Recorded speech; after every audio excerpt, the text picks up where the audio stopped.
నమస్కారం. ఈరోజు మనం ఆంధ్రప్రదేశ్కు చెందిన ఎస్ఎల్ అనే ఒకరి అనుభవం గురించి మాట్లాడుకుందాం. ఆ, గత జన్మలు, కర్మ, సిద్ధాంతం వీటి మీద కొంచెం లోతుగా చర్చిద్దాం. నమస్కారం. అవును, ఈమె తన ఆధ్యాత్మిక జీవితం, ఆరోగ్యం ఇంకా తన కుమార్తె భవిష్యత్తు గురించి కొన్ని ప్రశ్నలతో ఒక ప్రత్యేకమైన థెరపీని ఆశ్రయించారు.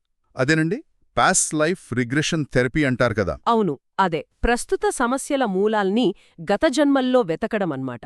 ఈ ఫిబ్రవరి 18, 2024న జరిగిన సెషన్లో కొన్ని ఆసక్తికరమైన విషయాలు తెలిసాయి. అంటే ఆమె ప్రస్తుత జీవితంలో ఎదుర్కొంటున్న సవాళ్లకు గతానికేదో లింక్ ఉందంటారా? ఖచ్చితంగా. ముఖ్యంగా 1264 నాటి ఒక జీవితం గురించి వివరాలు బయటపడ్డాయి. 1264. అబ్బా, చాలా పాత విషయం.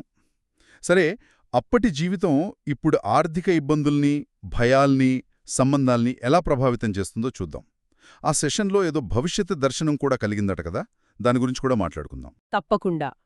ముందుగా ఆ 1264 నాటి జీవితం. రాజుపురంలో ఒక చిన్న ఇంట్లో ఉండేవాళ్లట. తల్లిదండ్రులు, ఒక సోదరి. అయితే ఒక విషయం, వాళ్ల నాన్నగారికి ఒక చెయ్యి మాత్రమే ఉండేదట. ఇది బహుశా వాళ్ల ఆర్థిక పరిస్థితి అంతంత మాత్రమే అని చెప్పడానికి ఒక సూచనేమో. ఓ, అంటే అప్పటి కష్టాలు ఇంకా వెంటాడుతున్నాయా? మరి ఆ సోదరి సంగతేంటి? అదే సమానం ఆశ్చర్యకరం. అప్పటి సోదరే ఈ జన్మలో ఆమె కుమార్తెగా పుట్టిందట. అమ్మో, ఇది యాదృచ్ఛికమని అనుకోలేం గదా, బలమైన బంధముండి ఉంటుంది. అవును, సెషన్ ప్రకారం ఇది గట్టి కర్మబంధమే. అప్పట్లో ఇంట్లో ఆర్థిక ఇబ్బందుల వల్ల ఆమెకు 15 ఏళ్లకే పెళ్లి చేసేశారట. పాపం, చిన్న వయసులోనే. ఇంకా ఆశ్చర్యమేంటంటే అప్పటి భర్త ఈ జన్మలో ఆమెకు కజిన్ అవుతారట. అరే, నిజంగానా? అవును, ఇంకామెకు 2 కుమారులు కూడా పుట్టారట అప్పుడు. వారిలో ఒకరు ఇప్పుడు మేనల్లుడు. ఇంకొకరిని తిరుపతిలో కలిసినప్పుడు ఆత్మస్థాయిలో గుర్తుపట్టగలిగారట. అంటే ఆత్మలకు ఒకరినొకరు గుర్తుపట్టే శక్తి ఉంటుందంటారా? ఉన్ని సందర్భాల్లో ఉంటుందని నమ్ముతారు. ఆమె 80 ఏళ్లకు సహజంగానే మరణించినా ఆత్మ 3 రోజులపాటు ఇంటి చుట్టూనే తిరుగుతూ ఉండిపోయిందట.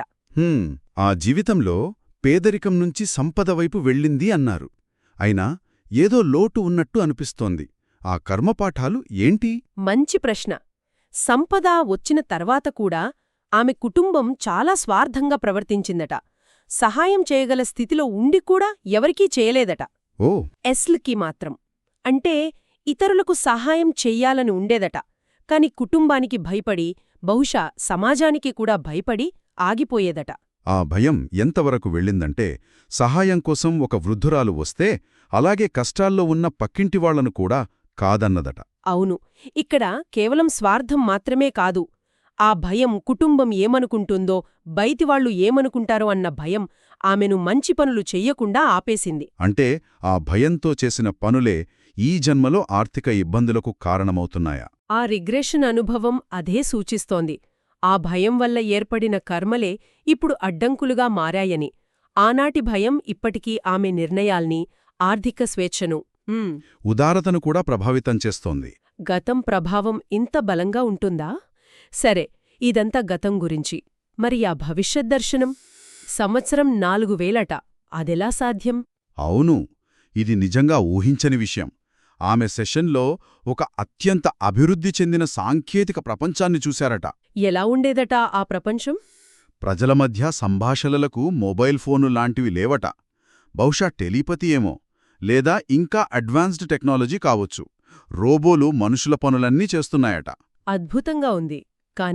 కానీ ఒక షాకింగ్ విషయమేంటంటే, మానవ ఆయుర్దాయం సగటున 30 ఏళ్లకు పడిపోయిందట. 30 ఏళ్లా? అంత టెక్నాలజీ ఉండి కూడానా?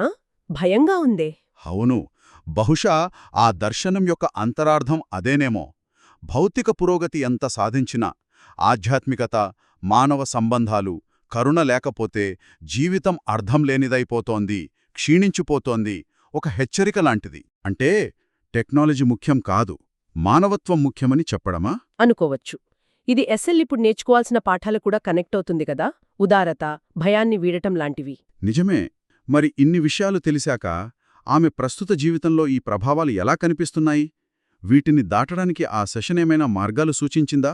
ప్రభావాలు చాలా క్లియర్గా ఉన్నాయి. ఆర్థిక సమస్యలు ఎందుకున్నాయంటే గత జన్మలో భయంతో సహాయం చేయకపోవడం. హ్మ్, ఆధ్యాత్మికత వైపు ఆసక్తి ఎందుకంటే బహుశా అదే ఆమె అసలైన మార్గమని. ఇక కుమార్తెతో అంత బలమైన బంధం, అది గత జన్మ సోదరితో ఉన్న కర్మను సరిచేసుకునే అవకాశం. మరి ఆ భయాలు? ఆ పాత భయాలే ఈనాటి ఎదుగుదలకు పెద్ద అడ్డంకిగా మారాయి. సరే, కారణాలు తెలిసాయి. మరి పరిష్కారాలు? ఆ రిగ్రెషన్ కొన్ని మార్గాలు సూచించింది. అన్నిటికన్నా ముఖ్యమైనది భయాన్ని వదిలేసి ధైర్యంగా ఉదారత చూపించడం. అంటే భయం లేకుండా సహాయం చేయడమా? జాగ్రత్తగా చూసుకుంటూ ఆ కుటుంబ కర్మను సరిదిద్దుకోవడం, సొంత నిర్ణయాలు తీసుకోవడం, పాత భయాలకు లొంగిపోకుండా ఉండటం. ఆ భవిష్యత్ దర్శనాన్ని కూడా గుర్తుపెట్టుకోవాలి అంటున్నారు. మానవత్వమే ముఖ్యమని. ఖచ్చితంగా. టెక్నాలజీ కాదు, కరుణ, సంబంధాలే జీవితానికి అర్థాన్నిస్తాయని గుర్తుంచుకోవాలి. మొత్తం మీద చూస్తే ఎస్ఎల్ అనుభవం ఏం చెప్తోందంటే గత జన్మ పనులు, ముఖ్యంగా భయంతో చేసినవి, ఇప్పటి సమస్యలకు కారణం కావచ్చు. అయితే మంచి విషయమేంటంటే ఈ అవగాహనతో మార్పు సాధ్యమే. ఉదారత, ఆధ్యాత్మికత, ధైర్యం, వీటితో ఆ కర్మ చక్రాన్ని బ్రేక్ చెయ్యొచ్చు. అవును, ఇది వినేవాళ్లకు కూడా ఒక ఆలోచన ఇవ్వొచ్చు. ప్రస్తుతం మనం ఎదుర్కొంటున్న కొన్ని ఇబ్బందులు, భయాలు, అవి కూడా ఇలా గత జన్మల నుంచి వచ్చిన పరిష్కారం కాని కర్మలేమో. నిజంగా ఇది చాలా లోతుగా ఆలోచించాల్సిన విషయమే.